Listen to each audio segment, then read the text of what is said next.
આ તરફ અમરેલીના કાગવદરમાં 3 સિંહ બાળના મોતથી હાહાકાર મચી ગયો છે। ભેદી રીતે મોત થતા વન વિભાગ પર સવાલ ઉઠી રહ્યા છે। સિંહોની બીમારીની વિગત બહાર ન જાય તે માટે પ્રયાસ કરવામાં આવી રહ્યા છે। વન વિભાગે ટ્રેકર્સ અને ફોરેસ્ટ ગાર્ડને પણ કડક સૂચના આપી છે। સિંહો પર સંકટ આવતા ચિંતાના વાદળો ઘેરાય છે। 1.5 મહિનામાં 8 થી વધુ સિંહ બાળના મોત, તેનાથી ખળભળાટ મચી ગયો છે। તો જાફરાબાદ રેન્જમાંથી સિંહ બાળને રેસ્ક્યુ કરાયા હતા। સિંહ બાળને બાબરકોટ એનિમલ કેર સેન્ટરમાં રાખવામાં આવ્યા છે। બીમાર હોવાથી 4 સિંહ બાળને કેર સેન્ટરમાં રાખવામાં આવ્યા છે, પરંતુ અહીંયા 3 સિંહ બાળના 8 દિવસની અંદર મોત નીપજ્યા છે, જેના કારણે સવાલ ઉઠી રહ્યા છે કે આખરે વન વિભાગ દ્વારા શા માટે આ બીમારી છુપાવવામાં આવી રહી છે।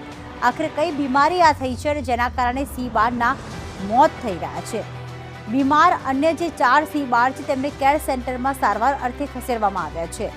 આ કેર સેન્ટરમાં તેમને રાખવામાં આવ્યા છે અને સારવાર આપવામાં આવી રહી છે, પરંતુ કઈ બીમારી છે તે અંગે કોઈ જ ખુલાસો નથી કરવામાં આવ્યો।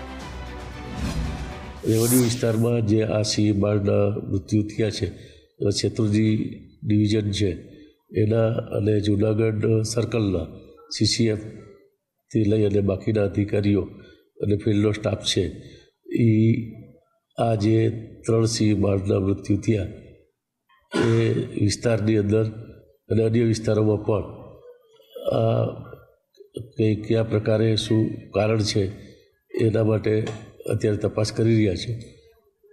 એ અહેવાલ આવ્યા પછી ખબર પડે કે એનું મૃત્યુ છે કયા કારણસર થયું છે।